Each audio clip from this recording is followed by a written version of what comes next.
receber tal atenção. O que o Foucault nos provoca a pensar, e também outros autores nos provocam a pensar, como Nicholas Rawls, é que todos nós, e não só alguns, são agentes da governamentalidade, ou seja, de alguma maneira, o campo científico, ao fazer suas tabelas estatísticas, elencar quem são os problemáticos, ele faz parte dessa arena de chamar a atenção para determinadas questões como problema social e outras são invisibilizadas. Então, se pensarmos, por exemplo, as propostas do professor Paulo Arthur Souza Santos, existe uma obrigação do antropólogo, do cientista social, em ir atrás daquilo que está ausente como problema social. Essas sociologias da ausência, das coisas que não estão com todas as luzes dos holofotes voltados para eles e que, comodamente, a gente acaba declinando porque o rendimento dos cursos hegemônicos ainda é muito expandido midiaticamente e também no próprio mundo acadêmico. Para pensar a governamentalidade, então, a gente tem que pensar nas mudanças do sentido da palavra governar, que foram, então, expressos pelo próprio Foucault e que têm sido acalentados por outros pesquisadores, né? Eu adoto essa possibilidade de leitura na medida em que a própria ideia de população, ou seja, quem é migrante, quem é nacional, quem é quantificado, quem não é, vai sendo ratificada como uma coisa natural. Por exemplo, questões jurídicas que falam do sujeito como nacional e o outro como estrangeiro, ou um sujeito como migrante e o outro como menos migrante. Se a gente pensar no nosso exemplo mais próximo, os uruguaios são passe de casa, né? Não são vistos com a mesma urgência que nós vemos outras pessoas que ingressam, não só pela sua categorização jurídica no Mercosul, mas porque parece que eles conseguem resolver por conta própria a maioria dos seus problemas, enquanto outros não. Então, essa possibilidade de a gente conhecer não só o tema da a palavra governar nesse sentido das migrações, como uma chave de leitura do fenômeno migratório, me faz também lembrar que dentro da ideia de governamentalidade, a gente tem a necessidade de compreender três aspectos, né?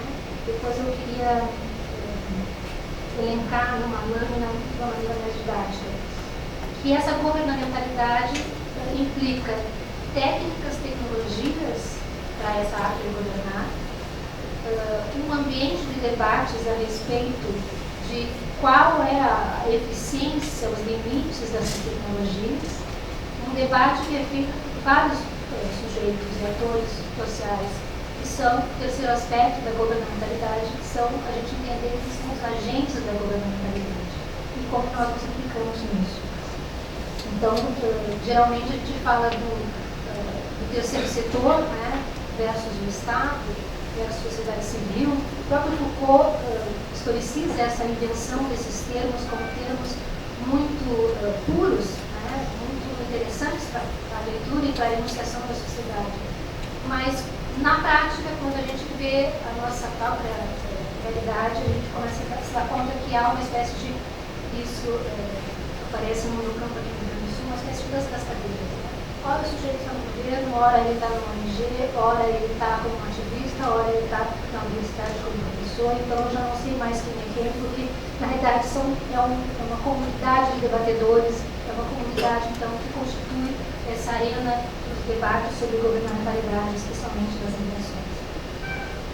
Com relação à imigração, ao longo da minha trajetória, eu vi muitas vezes se relacionarem com questões muito diferentes e sensibilidades muito diferentes, e eu queria lembrar um texto no livro, que está inclusive online,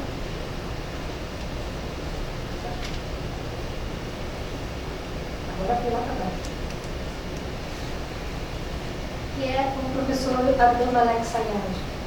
No momento em que eu trabalhava sobre migrações árabes e palestinas e tal, o professor Abdelmalek já tinha uma longa trajetória, ele já era diretor do CNRS, ele veio aparecer logo em seguida, em 94, 95, e tem vários livros traduzidos no Brasil. O professor Sayad nos ensina que a imigração é um fato social completo, que só pode ser captado através dos diferentes problemas a que se encontram associados. Ela é um objeto que cria um problema. E para ele, esse espaço de deslocamento não é só um deslocamento no espaço físico, mas, abro aspas para citá-lo, qualificado em muitos sentidos socialmente, economicamente, politicamente, culturalmente, sobretudo através das suas realizações culturais que são a língua e a religião.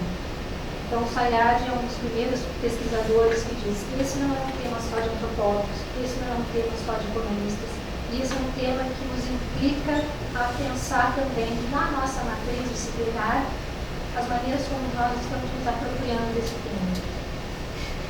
Citar o professor Sayad, ao mesmo tempo, como professora, sempre recomendar a sua leitura, né?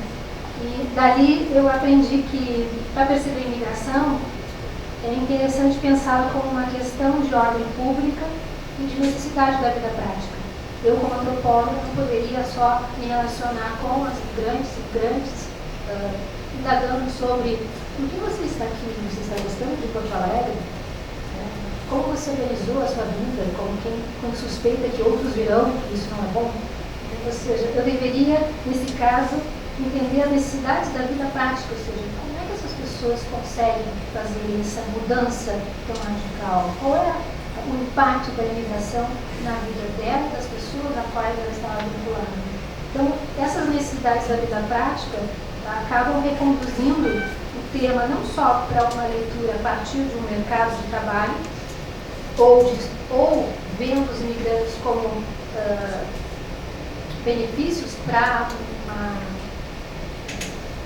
aprimorar a taxa de natalidade num país que tem muitas pessoas que iriam para a aposentadoria sem uma base social a sustentar a sociedade, ou uma simples denúncia desses sujeitos como braços de trabalho e, portanto, como exército de reserva.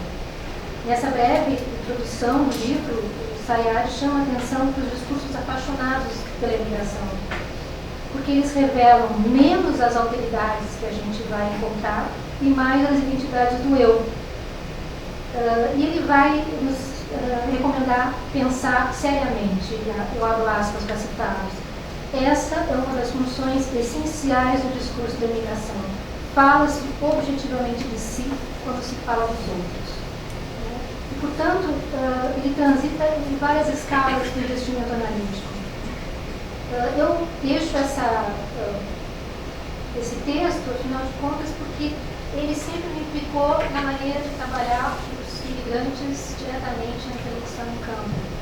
Mas a governamentalidade inclui também um debate sobre urgências, e isso em 2012 foi uma coisa que pegou todas as pessoas que estavam trabalhando intensamente como migrantes no Mercosul de surpresa.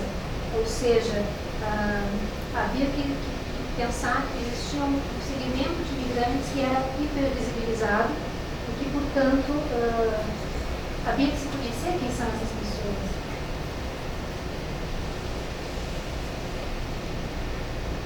Bom, então, antes de passar para a próxima lâmina, a minha tentativa então aqui é fixar com vocês um conceito de governamentalidade o mais amplo possível, a ideia de que a gente vai trabalhar essa noção vinculada à imigração e, portanto, uma outra referência talvez mais atual.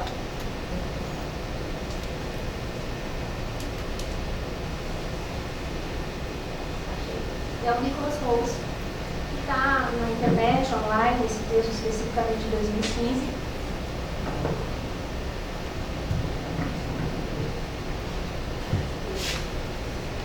O que ele vai nos dizer?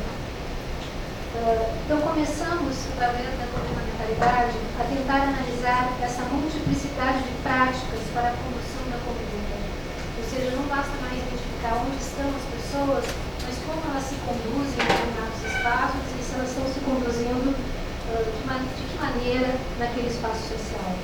As formas de autoridade que existiam no seu interior, os tipos de conhecimento dos quais dependiam, as estratégias e técnicas que eles usam e as concepções de sujeito humano que de alguma maneira sustentavam. Porque todas as práticas de conduta da conduta, a nosso ver, continham algum entendimento explícito ou implícito do que os seres humanos eram e com quem eles se assemelhavam. os agentes da governamentalidade, então, que somos todos nós, temos algumas pressuposições bastante potentes no campo de estudos na qual nós mesmos nos dedicamos.